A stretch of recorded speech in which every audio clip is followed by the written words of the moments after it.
India Ahotguri বিদ্যালয়ত আয়োজন কৰা গত 2021 বৰ্ষৰ পৰা আয়োজন কৰা প্ৰেৰণ গায়ক অনুষ্ঠানৰ আজিৰ দিনটোত উপস্থিত থকা বিদ্যালয়খনৰ সন্মানীয় প্ৰধান শিক্ষক মহোদয়ৰ প্ৰমুখ্যে শিক্ষাগুৰুসকল লগতে মৰমৰ ছাত্ৰ ছাত্ৰীসকল আৰু পৰিচালনা সমিতিৰ বিষয়ববীয়াসকলৰ লগতে মোৰ লগত অহা ছাত্ৰী আমাৰ মৰম আৰু শ্ৰদ্ধা নিবেদন কৰিলোঁ আৰু সকলো ছাত্ৰ ছাত্ৰীকেই নিজৰ আসনত হাতখন নাভিৰ ওপৰত ৰাখি মই যেনেধৰণে উচ্চাৰণ কৰি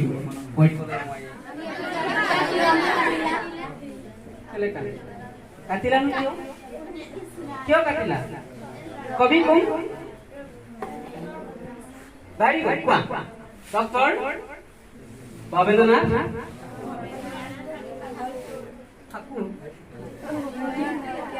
শইকীয়া ন শুদ্ধাকে কবা হয় নহয় ক'লে ভাল লাগিব নেকি মই কিয় কৈ আহিছোঁ প্ৰতিটো শব্দৰ অৰ্থ পিছত কৈ আছোঁ ঠিক আছে প্ৰতিটো কবিতাৰ অৰ্থ কৈ আহি আছোঁ আহিছোনে এইবাৰ তোমালোকে সকলোৱে থিয় হ'ল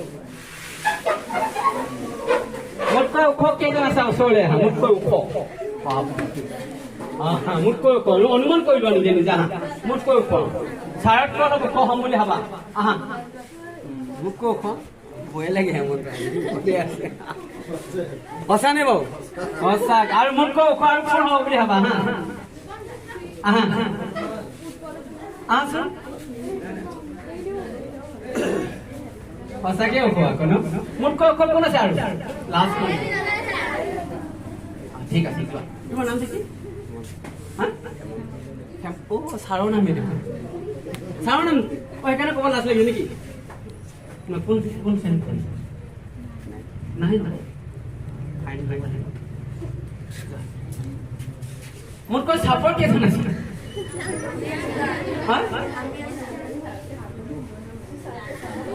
দুখ এওঁলোকৰ বহুত দুখ এওঁলোকৰ মানে অলপ সুখ মোতকৈ ওখ আৰু মোৰ সমান কেইজন আছে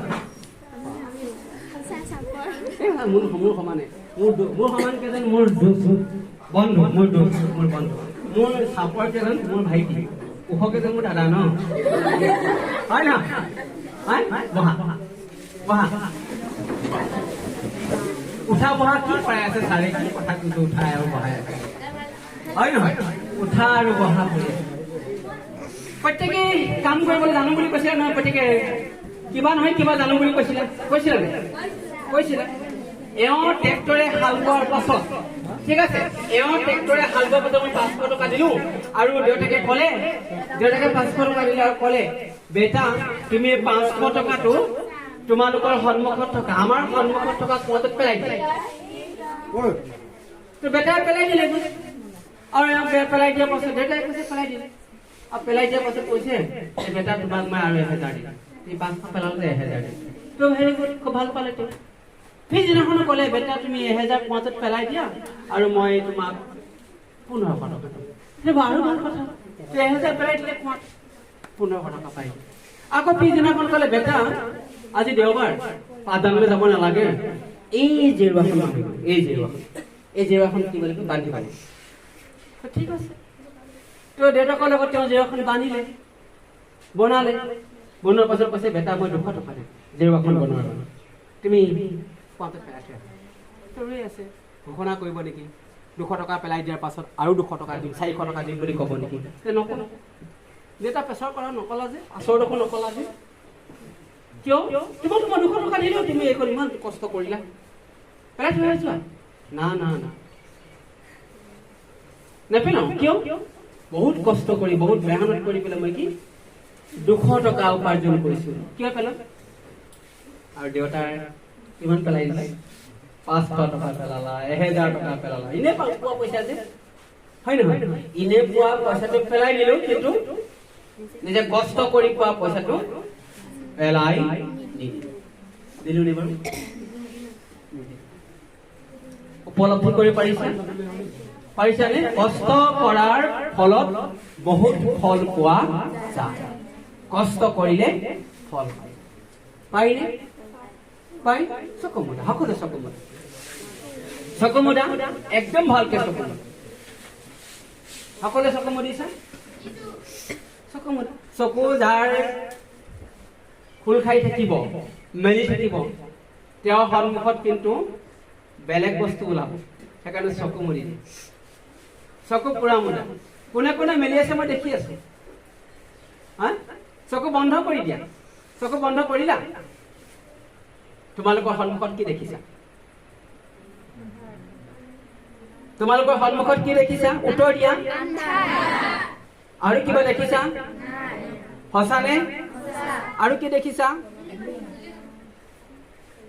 জিলিকনি দেখিছা আন্ধাৰ নে জিলিকনি ক'লা আন্ধাৰ দেখিছা ন যিসকলে জিলিকনি দেখিছে তেওঁ চকু মিল খাই আছে যিসকলে কেৱল আন্ধাৰ দেখিছে তেওঁ কি দেখিছে চকু মেলি দিয়া এবাৰ চকু মেলা চকু মেলি কি দেখিছে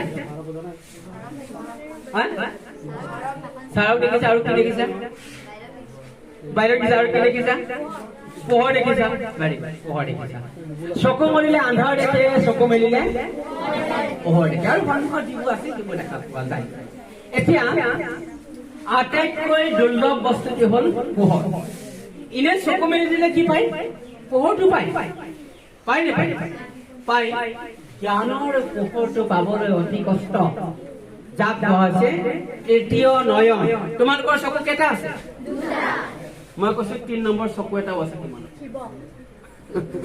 ভেৰি গুড এনসাৰ দিছে ভেৰি গুড শিৱ হ'ব পাৰে না শিৱৰ 3 নম্বৰ তোমালোকৰ প্ৰত্যেকৰ একোটাকৈ আনটা চকু আছে নে নাই জ্ঞানৰ চকু তোমালোকে আন্ধাৰ দেখিছা চকু নাইকিয়া মানুহে কেনেকৈ চলে অন্ধ মানুহে কেনেকৈ চলে আৰু অনুমান কৰে সেই অনুমানটো হ'ল জ্ঞান বহুত সুন্দৰ উত্তৰ তোমালোকৰ পৰা আহি আছে ইমান সুন্দৰ উত্তৰ তোমালোকক মই এই দিছো প্ৰশ্ন কৰিছো উত্তৰ দিছা তোমালোকে সুন্দৰ উত্তৰ অনুমান কৰিছে অনুমানটো ক'ৰ পৰা আহিব জ্ঞানৰ পৰা আৰু জ্ঞানটো হ'ব তৃতীয় চক্ষু জ্ঞানটো কি তৃতীয় চক্ষু সেইকাৰণে কোৱা হৈছে যে জ্ঞান হ'ল মানুহৰ তৃতীয় নয়ন অৰ্থাৎ ইংৰাজীত কয় যে education is the third eye of man শিক্ষা হ'ল মানুহৰ তৃতীয় নয়ন হয়নে শিক্ষাৰ অবিহনে কোনেও 3 নম্বৰ নয়নটো উজ্বলাই দিব নোৱাৰে তোমালোকে যে চকু মুদিছো চকু মুদাই দিছিলো চকু মুদে যে শিক্ষা নাথাকে তেওঁ দেখিও নেদেখাৰ নিচিনা বুজি পাইছা যাৰ শিক্ষা নাথাকে তোমালোকক এইটো ক'ব বিচৰা নাই মই যে তোমালোকৰ মেট্ৰিক পাছ কৰিছা চাৰ্টিফিকেটখন আছে সেয়া শিক্ষা সেইটো ক'ব বিচৰা নাই তোমালোকৰ মা দেউতা মেট্ৰিক পাছ নকৰাকৈ বহু শিক্ষিত এই যে তোমালোকে ক'লা অনুমান অভিজ্ঞতা হয়নে মোৰ পিঠিত এমএটো লেখা থাকিব পাৰে কিন্তু মই এওঁৰ নিচিনা হালব নাজানো গতিকে মই ট্ৰেক্টৰ দি হালব নাজানো কাৰণে মই অশিক্ষিত সেইখিনি মোৰ মোবাইলটো তাৎক্ষণিকভাৱে বেয়া হৈ গ'ল মোবাইলটো মই ভাল কৰিব নাজানো কিন্তু মেট্ৰিক ফেল কৰা এজনে মোবাইলটো ভাল কৰিব পাৰে গতিকে মোবাইলৰ টেকনিচিয়ান মোবাইলৰ জ্ঞান লোৱা ব্যক্তিজন কোন মেট্ৰিক ফেল কৰা মানুহ দেখিছা জ্ঞানী লোকক সকলোৱে শ্ৰদ্ধাৰ কৰেনে মই সেই বুলি ক'ব বিচৰা নাই তোমালোক মেট্ৰিক নিদিবা কলেজ নপঢ়িবা উচ্চ শিক্ষা নলবা সেইটো ক'ব বিচৰা মই ক'ব বিচাৰিছো তুমি যিটো দিশত পাকৈ সেই দিশটোক তুমি তোমাৰ মাক কোৱা তোমাৰ দেউতাক কোৱা তোমাৰ ছাৰক কোৱা তোমাৰ বাইদেউক কোৱা বাইদেউ মই বেছি পঢ়াতকৈ গান গাইহে ভাল লাগে কি গান বৰগীত কি গান লোকগীত কি গান জ্যোতি সংগীত তাত এবাৰ তোমালোকক প্ৰেক্টিচ কৰাব তোমালোকক সেইমতে লৈ যোৱাৰ ব্যৱস্থা কৰিছে নতুন ৰাষ্ট্ৰীয় শিক্ষা নীতি আৰু সেইকাৰণে শিক্ষকসকলে এতিয়া দৌৰিব লাগিব বহি ভাবা তোমালোকে ছাৰসকলে কি পায়, বহি বহি দৰমহা পায় না পায়, কান্দিব লাগিব। এই যে অলপ আগতে তোমালোকক 200 টকাৰ কথা কৈছিলো, কিমান কষ্ট, ঘাম জুৰি জুপুৰি হৈ যোৱাৰ পাছতে তুমি 200 টকা পাইছিলা, যেনেকৈ তুমি কুঁৱাত পেলাই দিবলৈ বিচাৰিছিলা, ঠিক তেনেকৈ মই ঘটা টকাকেইটা, কষ্ট কৰি ঘটা টকাকেইটা যিকোনো জেগাত পেলাই দিব নিবিচাৰো। বুজি পাইছানে? বুজিব লাগিব, কৰ্ম কৰিব লাগিব। এটা কম কষ্ট তোমালোকৰ মা দেউতা ইয়াত ৰুই আছে নে নাই? আছে। আৰু তুমি মাক কি বুলি কৈছা? কি বুলি কৈছা? ইয়াৰ পৰা গৈ পেলাই কি বুলি কৈছা? মা ভাতকেইটা দিয়া কৈছা নাই? মায়ে গৈ পেলাই কিমান কষ্ট কৰিছে, আৰু মাক মই ধমকি লগাই পেলাই তুমি ভাতকেইটা খুজিছা। আৰু ভাতকে নকওঁ নহয় মা, ঐ মা ভাতকেইটা দিবি, কওঁ নকওঁ? এতিয়া আমিহে নাই কোৱা, বহুতে কয় আমাৰ বুঢ়ীজনীয়ে ভাতেই নিদিয়ে, আমাৰ বুঢ়াটোৱে কামেই নকৰে। বুঢ়া মানে দেখিছা, কৈ দিলো, বুঢ়া মানে বাপে, বুঢ়ী মানে মা। চোৱা কিমান দিগদাৰ। পাইনে কবলৈ? পাইনে কবলৈ? আমাৰ ছাৰসকলক কি কওঁ, আমাৰ অমুক মাষ্টৰটো আহিছে, বা অমুক মাষ্টৰ, অমুক ছাৰজন আহিছে বুলি নকয়, অমুক মাষ্টৰ। মাষ্টৰ দেখিলে মোৰ খং উঠে। ভগৱানক কৈ পোৱা তেনেকে কেতিয়াবা কৈ পাইছা? নাই, কব নাপায়, কেতিয়াও কব নাপায়। ভাত ৰান্ধিব জানা নাই? জানা? সঁচাকে জানা? সঁচাকে জানা? কি নাম তোমাৰ? মধুস্মিতা গগৈয়ে ভাত ৰান্ধিব ধুনীয়াকে জানে। এই 3গৰাকী তোমাৰ বান্ধৱী 3গৰাকীক লৈ গলে, এই 3গৰাকী বান্ধৱী ভাত খাবৰ বাবে চাউল কিমান লাগিব? 1.5 পোৱা। ইমান খাই দিব? ঠিক আছে, খালে 1.5 পোৱা চাউল লাগিব। 1.5 পোৱা চাউল সিজিবৰ কাৰণে কিমান পানী লাগিব?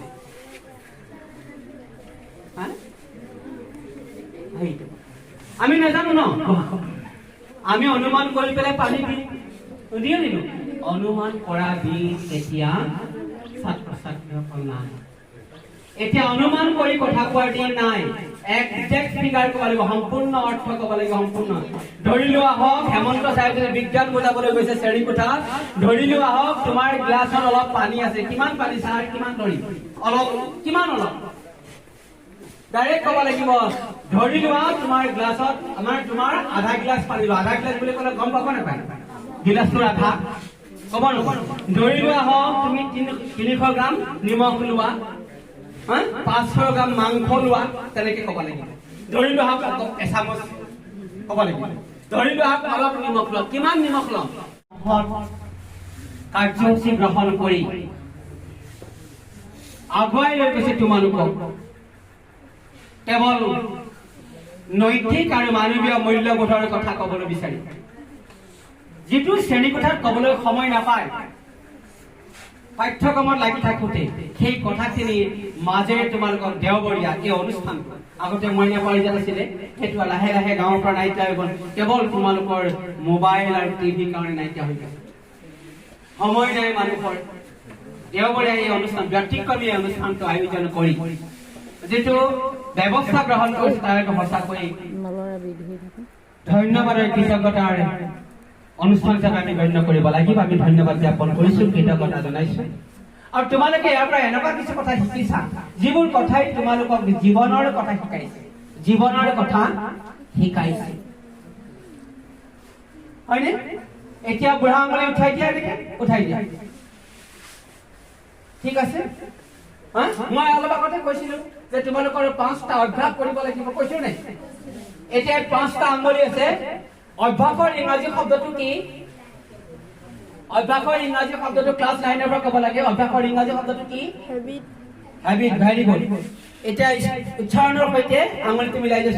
H A B হয়নে?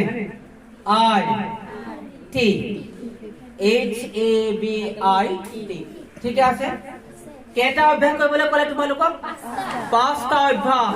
আৰু এই 5টা অভ্যাসে মানুহজনক মহৎ কৰি তোলে। কেইটা অভ্যাসে মানুহজনক মহৎ কৰে? 5টা অভ্যাসে শিশুজনক মহৎ কৰি তোলে। হে প্ৰভু, তুমি এই সন্তানসকলক এই উচ্চাৰণকেইটাই কোৱা হৈছিল, হে প্ৰভু আমাক এটা হট পথ দিয়া লম আমি যে উচ্চাৰণ কৰিছিলোঁ ইয়াৰ অৰ্থটো এইটোৱে মই কৈছোঁ লালিত পালিত কাকজ যিজনে মোক লালিত পালিত কৰিছে তেওঁ কেতিয়াও মই অৱজ্ঞা কৰিব নালাগে নোৱাৰো নহয় নালাগে আৰু যি কৰিছে তেওঁ পাপৰ সাগৰত ডুব যাব বুলি কৈছে নাপায় জুইত তুমি হাতখন দি চাবাচোন জুইত হাতখন দি দিয়া কি হ'ব পৰিব তোমাৰ হাতখন পৰিব আৰু তুমি কষ্ট পাবা ঠিক তেনেকৈ তোমাৰ হাতখন গৈ পেলাই তোমাৰ মাতৃ এবাৰ খঙেৰে লগাই দিয়াচোন জুইত যেনেকৈ লাগে নহয় ঠিক তেনেকৈ তুমি মানসিকভাৱে দগ্ধ হবা মোৰ মাক যদি স্পৰ্শ কৰোঁ বুজি পাইছানে কথাটো গতিকে মোৰ মাৰ পৰা লালিত পালিত যি কৰে জ্ঞানৰ লালিত পালিত কোনে কৰিছে জ্ঞানৰ লালিত পালিত শিক্ষাগুৰুৱে কৰিছে হয়নে এই শিক্ষাগুৰুক তুমি বেয়াকৈ ক'ব পাৰা স্পৰ্শ কৰিব পাৰিবা তোমাক লালিত পালিত গছ গছনিয়ে কৰিছে নাই অক্সিজেন গেছ কোনে যোগান ধৰিছে গছে তুমি তেওঁক কি কৰিছা অলপ আগতে কি কবিতা গাইছিলো মই ভাল কৰিলা ৰঘুনাথ পুতেৰৰ বিয়ালৈ তুমি মোক মাতিলা ৰভাখন দিবলৈ কেনো আমলখি গছজোপা কিয়নো কাটিলা হয়নে কথাটো বুজি পাইছা ৰভাখন তুমি তাত ডাঙৰকে নিদিয়া হলেও হৈছিলে আমলখি গছজোপা তুমি এনে কাটি পেলালা তাৰ বাবে তুমি পাপৰ সাগৰত উচ্চ মাধ্যমিক বিদ্যালয়ৰ প্ৰধান শিক্ষকৰ প্ৰমুখ্যে আজি দেওবৰীয়া প্ৰেৰণাদায়ক পাঠদানত অনুষ্ঠিত থকা তিনিটিয়া আহতপুৰী উচ্চ মাধ্যমিক বিদ্যালয়ৰ শিক্ষকসকলৰ প্ৰমুখ্যে আৰু মোৰ অতি শ্ৰদ্ধাৰ সোণোৱাল ছাৰ বিদ্যালয় কৰ্তৃপক্ষসমূহ বিষয়ববীয়াৰ লগতে স্থানীয় আমাৰ ঋতুমণি ফুকন ছাৰ লগতে মুক্তাৰ আলী ছাৰ ডাঙৰীয়ালৈ মোৰ শ্ৰদ্ধা নিবেদিছোঁ আজিৰ দিনটো সঁচাকৈ মই বহুত আনন্দিত হৈছোঁ কি কাৰণে যে এই স্কুলখনৰ প্ৰতিটো বিষয় কি অনুষ্ঠান হৈ থাকে মই প্ৰায়ে দেখিবলৈ পাই থাকোঁ বাতৰি কাকততে হওক বা তোমালোকৰ স্কুলৰ ছাৰ বাইদেউহঁতৰ যি ইউটিউব চেনেল আছে তাতে যে মই দেখি থাকোঁ মই সদায় ভাবোঁ যে এদিনাখনি মই সেই স্কুলখনলৈ যাম আৰু এইখন স্কুললৈ আজি মই কেতিয়া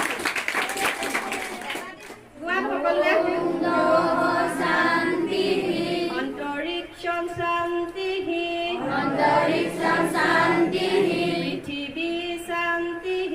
পৃথিৱী শান্তি অপঃ শান্তি ঔষধয়ঃ শান্তি বনস্পতয়ঃ শান্তি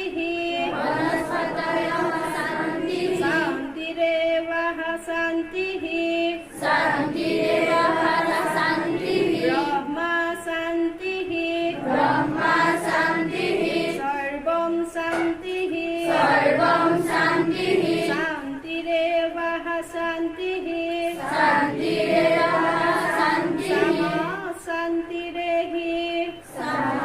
শান্তিৰেহি ওম শান্তি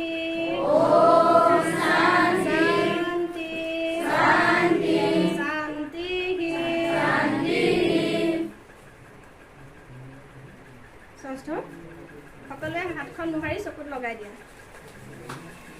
ধন্যবাদ